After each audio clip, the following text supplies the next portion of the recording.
दो भाई आपस में झगड़ पड़े। साथ ही उनके पापा खड़े सब देख रहे थे और जोर जोर से हंसते चले जा रहे थे। अब झगड़ा किस बात पर हो रहा था? 4 बेडरूम के मकान को लेकर प्रॉपर्टी का मसला था। बाप को हंसता देखकर दोनों भाइयों से रहा नहीं गया और बोले, पापा आपको क्या हुआ? हम लड़ रहे हैं और आप हंस रहे हो।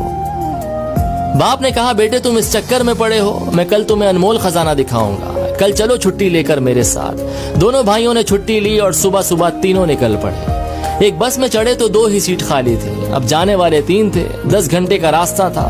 कभी एक भाई पापा के साथ बैठ जाता, दूसरा खड़ा हो जाता, तो कभी दूसरा बैठ जाता, पहला वाला खड़ा हो जाता, और इसी तरह सारे रास्ते एडजस्ट करते हुए चले गए।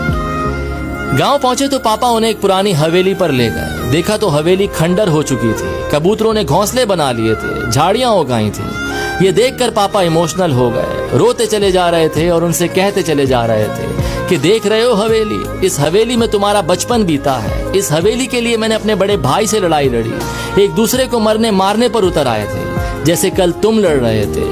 हवेली तो मुझे मिल गई थी, लेकिन भैया बाहर चले गए। मुझसे कहा तू ये मकान रख, रिश्ता खत्म। मैंने अपने बड़े भाई को खो दिया इस हवेली के चक्कर में, और आज ये हवेली खंडर बन चुकी है। तुम दोनों इसी तरह लड़ते रहे तो मकान तो खंडर हो जाएगा, लेकिन रिश्ते हमेशा के लिए खत्म हो जाएंगे। जिस बस की सीट पर बैठकर आए हो, क्या वो जिंदगी भर के लिए तुम्हारी हो सकती है? तो बेटों ने कहा, नहीं, क्या बात कर रहे हैं, बस में तो सवारी बदलती रहती है। तो बाप ने कहा, बस यही लाइफ है, सवारी बदलती रहेगी। जो चीज थोड़ी सी देर के लिए मिली है, उसके लिए झगड़ना बंद करो। खुश रहिए, मोहब्बत से रहिए, अपनी फैमिली का ख्याल रखिए। मटेरियलिस्टिक के पीछे नहीं, इमोशनल के लिए दौड़ना शुरू कीजिए। और ये स्टोरी अपने भैया के साथ जरूर शेयर कीजिए।